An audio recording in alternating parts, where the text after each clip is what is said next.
Black on black crime is a byproduct. It is a second hand influence of the white power structure against black males. Stress, depression, fatherlessness, unemployment, miseducation, lack of economic opportunity. These are the ingredients that contribute to black on black crime. You cannot do an effective and accurate analysis of black on black crime until you first do an effective and accurate analysis of white on black crime.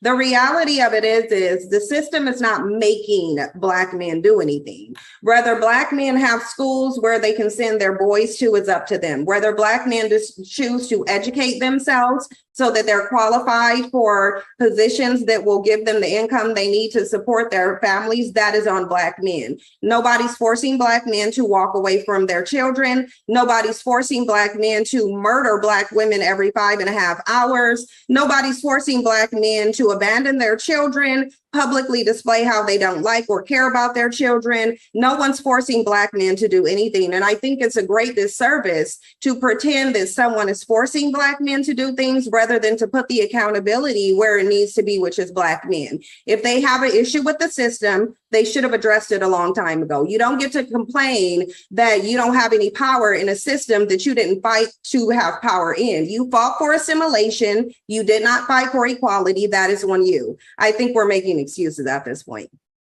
The problems that exist in the Black community were created by the white power structure, maintained by the white power structure, and enforced by the white power structure. So Cynthia G's position is totally inaccurate and has been refuted by expert testimony coming from the Kerner Commission itself. And I would also say, good sister, that Dr. Martin Luther King Jr. was assassinated. One of the reasons Dr. King was murdered is because the Kerner Commission was released, which would have gave Dr. King all the ammunition he needed to lead his breadbasket campaign. Even the white power structure admits that the problems Black men face were introduced by the white power structure. Even if you are complaining about the system and the Kerner Commission and all of these policies, you failed to do anything about them. It is your failure to address the issue as men that have these problems going on. You can say it's only a handful of Black men killing other Black men, but the reality of it is you don't have the same energy when you're talking about police shootings of Black men. Then you act like the entire police department, every last one in every single state, is doing something to you. But now when it comes to Black men terrorizing the community, making the community unsafe, killing Black men, women, and children, now you want to go to, oh, it's only a few of them. Be that as it may, the bottom line is the issues that Black men are inflicting on the community are issues that we should be focusing on. Let us be very clear about something. This fratricide, this Black on Black crime that so many of our brothers are engaging in, let us remember, Irish did the same thing. Italians did the same thing. European Jews did the same thing. And in the 1930s and 1940s, the United States government decided to upgrade them to white status, and in so doing, gave the Italians control of the fire departments in the Black community, gave the Irish control of the police departments in the Black community, and gave the European Jewish immigrants control of the civil service municipal jobs that they still control in many city centers today. The point that I'm making, Tammy, is that America gave Southern European immigrants an economic stimulus package. Before they gave that economic stimulus package to Jews, Irish, and Italians, they were doing the exact same thing Black men are doing today, selling drugs, breaking the law, running in gangs, killing one another. But the government intervened and aided them. The reason Black male pathology is still going on 30, 40, 50 years later is there has been no resolution, there have been no solutions, and there have been no governmental intervention. So I would like to know, what did you do in response in history other than go to the Supreme Court and petition to have access to the men's women that you're complaining and accusing of disenfranchising you? See, because in the 1960s, what Black men were really doing, and it's been documented, many civil rights leaders have admitted to it, what Black men were doing is chasing the white man's woman, trying to so-called stick it to him by way of going to their women. What you should have been doing is trying to get liberation for yourself. What you should have been trying to do is get that foot off your neck. But see, the foot is not on your neck. And the only time you recognize it being on your neck is when you want to get away with doing something that you think white men are getting away with doing. Because let's just be real. Whenever we hear about this war against Black men, it's usually being brought up when there's a Black man like R. Kelly, Bill Cosby. We see Trey Songz going through it, Ari Spears, when they engage in some degeneracy, and then they're getting a consequence for it. And Black men think that because they perceive white men to be getting away with crimes, they want to be able to get away with crimes as well. It is such a shame, coming from a psychological perspective, that we seek to heal our wounds as a people by relying on unprofessional testimony by individuals who have a vendetta against the opposite gender in their community. When you hear Sister Cynthia speak, you can hear a hurt and a pain and a hatred towards Black men. We cannot find an effective solution to Black male-female relationship issues or the oppression of Black men or Black women when the people at the table having the conversation have negative emotional and pathological interests in the conversation that are not. Umar, the question wasn't about my emotional state. The question was, what did Black men do in response to their disenfranchisement? Yeah, because you're trying to pathologize my emotional state, not knowing that I'm a psychologist too. But what you're not doing is telling us what Black men did. I believe he'll get there, Dr. Umar. May I finish? Dr. Umar. And I'll end it quickly, Sister Tammi. According to Mrs. Cynthia G, Dr. King was assassinated because he was doing nothing.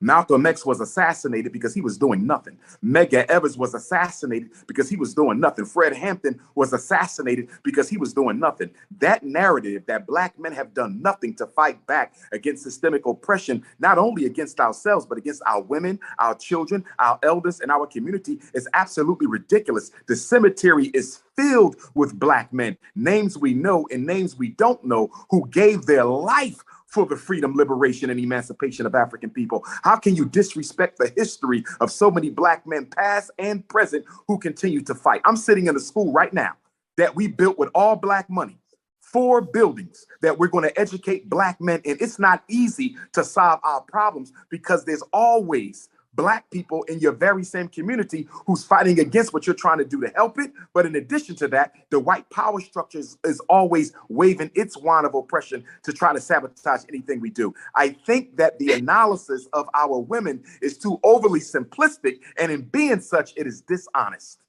They've done so much. You've only listed names and not accomplishments, though. I can list some accomplishments.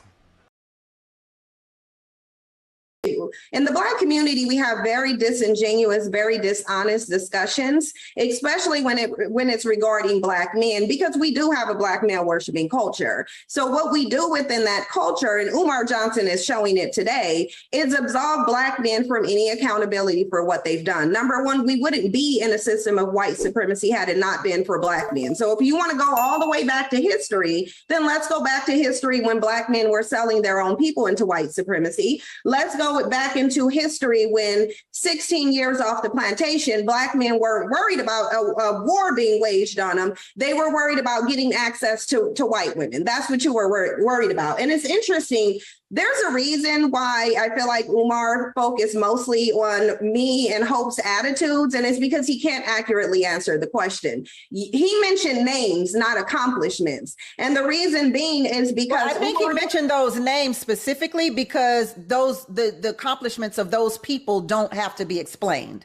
Right, but those accomplishments are also accomplishments that I've heard Umar Johnson speak negatively about, specifically the civil rights movement and how damaging it was to Black people. But now he wants to sit here and say the very people who accomplished that were accomplishing something beneficial when, in his own opinion, that wasn't beneficial and did more harm to the community than good. So I think that because we're having such a dishonest discussion where Black men don't want to take accountability for what they've done, they want to be the victims of society, but then they want submission from the women. The bottom line is I'm not willing to deflect from the fact that, number one, Black men are the greatest non-white contributors to white supremacy. Let's just be real. White supremacy couldn't even exist without Black men's compliance. They're always uplifting whiteness, biracial children, and trying to assimilate. And that's why I went back to the notion of the only time Black men truly feel like there's a war against them is when they feel like they're being punished for something white men do.